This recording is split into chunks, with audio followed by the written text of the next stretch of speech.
Bilirsinizmi? Azərbaycan prezidentinin həyat yoldaşı Mehriban Əliyeva'nın babası əslən İranlı olan Mircəlal Paşayev olub. Mircəlal Paşayev 1908-ci ildə Ərdəbilin Seyidlər kəndində anadan olmuşdu. Gənc yaşlarında ailəsi ilə birlikdə Bakıya köçmüş və burada təhsilini davam etdirmişdi.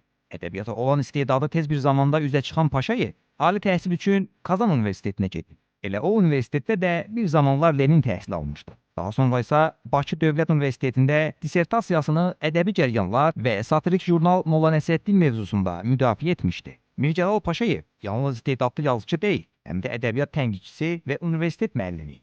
O, xüsusilə satirik hekayələri ilə tanınırdı. Bu hekayələr Sovet bürokratiyasını sərt tənqid edirdi. Onun məşhur əsərlərindən biri Dirilən Adamdır. Paşayev 50-dən çox kitabın müəllifidir. O 1978-ci ildə vəfat edib. Lakin əsərləri hələ də universitetlərdə və ədəbi məclislərdə öyrədilir. Onun ailəsinin İran mənşəli kökləri və Azərbaycan ədəbiyyatı ilə yaxın əlaqəsi ona tarixdə xüsusi yer vermişdi.